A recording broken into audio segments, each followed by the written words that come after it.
Olá, eu sou o pastor Silvio Macri, pastor aposentado, membro da Primeira Igreja Batista de Itapiruna. Tenho usado esse canal aqui no YouTube para transmitir conforto, consolo e instrução da Palavra de Deus. Nossa mensagem desta oportunidade tem como título Da Água para o Vinho, que é uma expressão proverbial popular que é usada sempre quando nós queremos dizer que uma coisa mudou muito. Nós dizemos mudou da água para o vinho. E essa expressão certamente se originou de uma passagem bíblica que narra um milagre que Jesus fez em uma festa de casamento. Isso está em João capítulo 2, versículos 1 a 11, é a passagem que nós vamos ler neste momento. 3 dias depois, houve um casamento em Caná da Galileia e a mãe de Jesus estava ali. Jesus também foi convidado com os seus discípulos para o casamento. Tendo acabado o vinho, a mãe de Jesus lhe disse: "Eles não têm mais vinho." Mas Jesus respondeu: "Por que a senhora está me dizendo isso? Ainda não é chegada a minha hora." Então ela falou aos serventes: "Façam tudo o que ele disser." Estavam ali 6 potes de pedra que os judeus usavam para as purificações, e em cada uma cabiam cerca de 100 litros. Jesus lhes disse: "Encham de água esses potes." E eles os encheram totalmente. Então lhes disse: "Agora tirem um pouco e levem ao responsável pela festa." Eles o fizeram.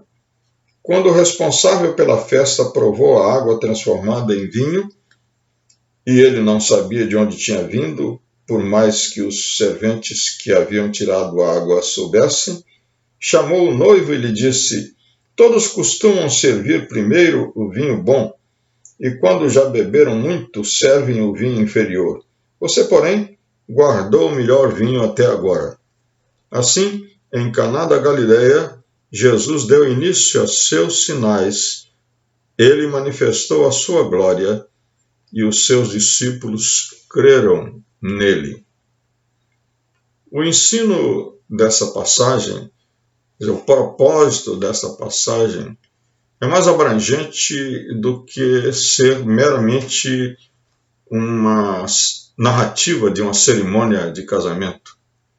Quando no versículo 11 diz assim, que Jesus deu início a seus sinais, esta é a pista para nós entendermos. A palavra sinal é usada neste contexto e foi usada outras 6 vezes no Evangelho de João, de uma maneira, vamos dizer assim, progressiva, para conectar os milagres de Jesus com a natureza da sua pessoa e a natureza da sua missão.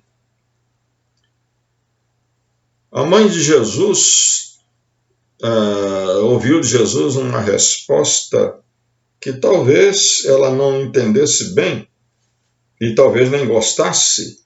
Jesus perguntou, quando ela disse: "Eles não têm mais vinho", Jesus perguntou: "Por que a senhora está me dizendo isso? Ainda não é chegada a minha hora."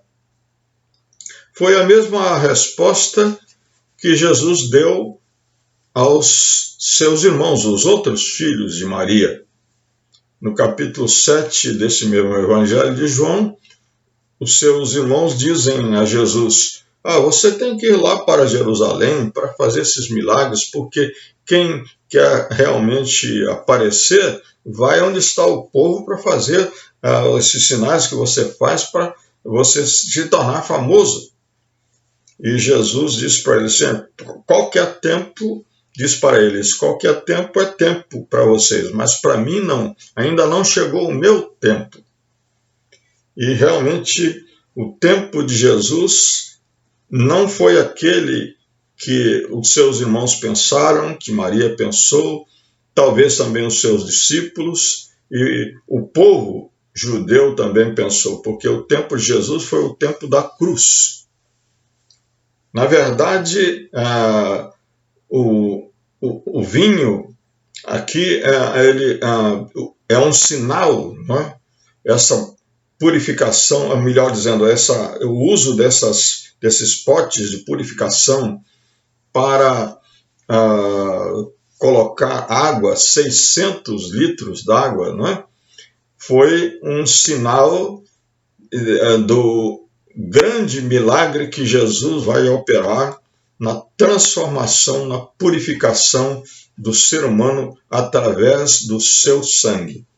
É assim que o próprio João, o apóstolo João, mais tarde, na maturidade, entendendo bem isso, ele diz: o sangue de Jesus Cristo, Filho de Deus, nos purifica de todo o pecado.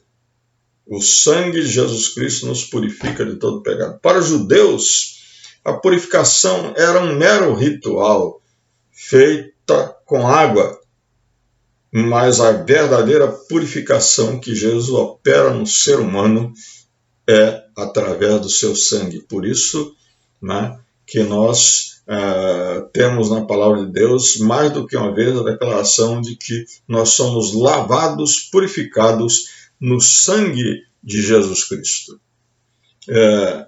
Ele, inclusive, usa essa figura do vinho na ceia do Senhor. Quando ele institui a ceia do Senhor, ele diz para os seus discípulos: tomem deste vinho, tomem deste cálice, porque esse cálice é o meu sangue, o sangue da nova aliança que é feita para vocês. Deus está propondo ao homem um novo pacto, um pacto em que ele vai ser perdoado, purificado, lavado no sangue de Jesus Cristo para ser transformado numa nova criatura.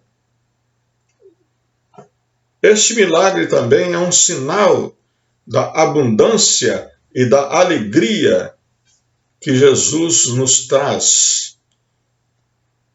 Ou melhor dizendo, a abundância e a alegria que Jesus trouxe a essa festa são símbolos da salvação.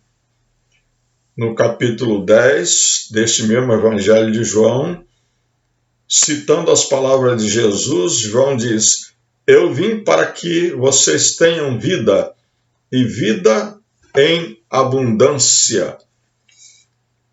O apóstolo Paulo diz que o salário do pecado é a morte, mas o dom gratuito de Deus é a vida eterna em Cristo Jesus, nosso Senhor. Vida abundante é vida eterna, vida que começa agora, vida cheia de paz, vida cheia de segurança, de certeza pela fé em Jesus Cristo e que traz alegria completa. Jesus disse no Evangelho de João também, capítulo 15, versículo 11, que ele veio para que a nossa alegria seja completa. Ele veio nos dar a sua alegria para que a nossa alegria seja completa. Inclusive, várias vezes nesse mesmo Evangelho ele fala, por exemplo, João 14 diz: não se perturbe o seu coração, o coração de vocês, porque eu tenho preparado para vocês uma mansão de alegria, de festa permanente no céu. Então, a abundância e a alegria que Jesus trouxe para essa festa, vejam bem, Maria vem trazer a eles, a Jesus, não é? Essa notícia triste. Eles não têm mais vinho. Então, a festa caminha para ser um verdadeiro desastre, porque eram duas coisas importantíssimas, a refeição, a comida e vinho, não é? Naquelas festas de casamento que podiam durar até 7 dias. Imagine, então, essa festa acabou antes da hora, mas Jesus manda que encham aqueles 6 potes usados para água da purificação e transforma 600 litros de água em 600 litros de vinho. Então volta a abundância e volta a alegria naquela festa.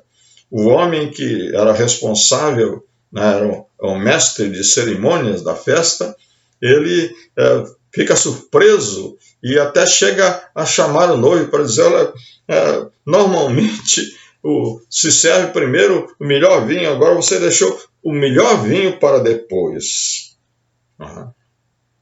Mas nós aprendemos também aqui que este milagre é um sinal, de que o Evangelho é muito melhor. Aquilo que Jesus veio trazer é muito melhor do que aquilo que eles conheciam. No Evangelho de Marcos, de Mateus e Marcos e Lucas, é narrada uma situação em que Jesus é questionado a respeito do jejum. Ele é perguntado por que os discípulos de João e os fariseus e os demais, né, jejuam e os seus discípulos não. Então Jesus disse, porque nós estamos festejando. Então, você não vai a uma festa de casamento para jejuar, você vai a uma festa de casamento para celebrar. E aqui nós temos, então, uma festa de casamento que significa essa celebração. E então ele usa duas figuras muito interessantes. Ele diz assim que ninguém coloca um remendo de pano novo numa roupa velha, porque aí nem o remendo vai prestar, porque é pano novo, e a roupa velha vai se rasgar. E também ninguém coloca vinho novo em odres velhos, porque quando o vinho se expandir, quando ele começar a fermentar, ele vai romper os odres velhos e vão se perder aqueles litros e mais litros de vinho. Então, Jesus está dizendo que aqui o quê? Que o Evangelho é vinho novo. E o Evangelho só cabe num coração novo. Vinho novo é para um odre novo. Evangelho é para um coração transformado. Para um coração que não foi remendado, mas foi transformado. O Evangelho não veio trazer reforma moral e reforma espiritual. O Evangelho não veio melhorar a religião de ninguém. O Evangelho não veio para ser um ritual melhor. O Evangelho veio para ser uma transformação do homem de dentro para fora, para ser um vinho novo na vida do ser humano e um homem transformado pelo poder e pela graça de Deus. Essa ideia de festa de casamento, ela está em todo o Novo Testamento. Jesus, inclusive, contou mais do que uma parábola em que fala da festa, de uma festa de casamento de um príncipe. E lá no livro de Apocalipse existe um convite, Apocalipse capítulo 19, eu vou ler para vocês aqui, porque vale a pena ler, capítulo 19, versículo 7, diz assim a palavra de Deus: Aleluia, pois reina o Senhor, nosso Deus, o Todo-Poderoso. Alegremo-nos, exultemos e demos-lhes a glória, porque chegou a hora das bodas do Cordeiro, e a noiva dele já se preparou. E a ela foi permitido vestir-se de linho finíssimo, resplendente e puro. E mais à frente, no versículo 9, bem-aventurados aqueles que são chamados às ceias das bodas do Cordeiro. Esta grande festa no céu, quando Jesus nos chamar, quando Jesus regressar, quando Jesus vier para decretar o seu juízo final, haverá uma grande festa. Por isso que ele mesmo disse lá nas bem-aventuranças, bem-aventurados aqueles que têm fome e sede de justiça, porque eles serão saciados. Portanto, essa ideia né, de um banquete, essa ideia de uma festa, essa ideia de ser de participar da alegria de Deus, da abundância de Deus, é uma ideia que nós temos sempre presente no Evangelho, na Palavra de Deus, no Novo Testamento. Então, venha participar dessa festa. Venha para Jesus. Venha para ser lavado, purificado no sangue de Jesus. Venha para receber a vida abundante que só Jesus pode dar. Venha para ser alegrado para sempre no seu coração com a verdadeira alegria. Venha para ser transformado como Jesus transformou aquela água em vinho. Amém?